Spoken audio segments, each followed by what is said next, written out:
Halo semuanya, nama saya Setia Bekti. Dalam video singkat ini, saya akan membahas tentang pelajaran dari sejarah lahirnya Pancasila, khususnya melalui sidang BPUPKI tahun 1945 yang menjadi awal perumusan Dasar Negara Indonesia.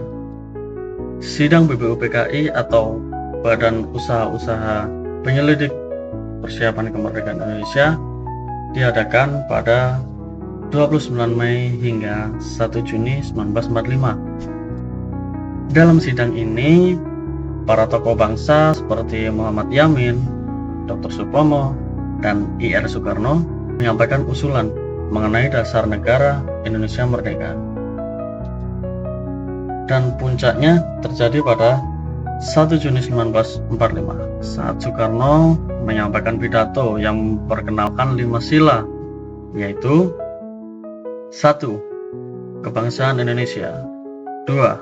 Kemanusiaan yang adil dan beradab, 3. Persatuan Indonesia, 4. Kerakyatan, dan yang kelima adalah keadilan sosial.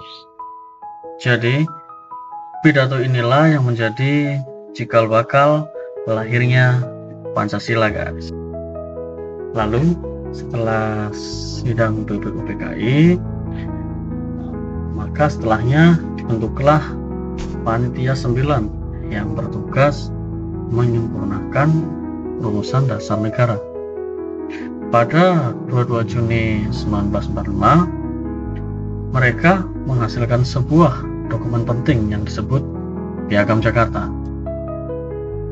Nah, dalam Piagam Jakarta inilah untuk pertama kalinya tertulis rumusan dasar negara yang kemudian dikenal sebagai Pancasila. Dengan sila pertama berbunyi ketuhanan dengan kewajiban menjalankan syariat Islam bagi pemeluk-pemeluknya. Ya, meskipun kemudian rumusan ini mengalami perubahan, Piagam Jakarta menjadi tonggak penting karena menunjukkan semangat bermusyawarah dan toleransi di antara para tokoh bangsa untuk mencapai kesepakatan Indonesia. Nah, setelah terbentuknya Piagam Jakarta, kemudian selanjutnya terbentuklah sidang PPKI atau Panitia Persiapan Kemerdekaan Indonesia. Pada 18 Agustus 1945, sehari setelah Indonesia memproklamasikan kemerdekaannya, dalam sidang ini PPKI secara resmi mengesahkan UUD 1945 dan menetapkan Pancasila sebagai dasar negara Indonesia. Rumusan sila pertama kemudian diubah menjadi ketuhanan yang Maha Esa agar bisa diterima oleh seluruh golongan dan agama di Indonesia. Nah, jadi perubahan ini menunjukkan semangat persatuan dan kebijaksanaan para pendiri bangsa dalam menjaga keutuhan dan kesepakatan nasional. Oke, dari peristiwa ini kita bisa melihat bahwa terlihat juga kuatnya nilai persatuan dan musyawarah meskipun para tokoh memiliki pandangan yang berbeda-beda. Jadi mereka tetap mengutamakan kepentingan bangsa daripada kepentingan pribadi atau suatu golongan.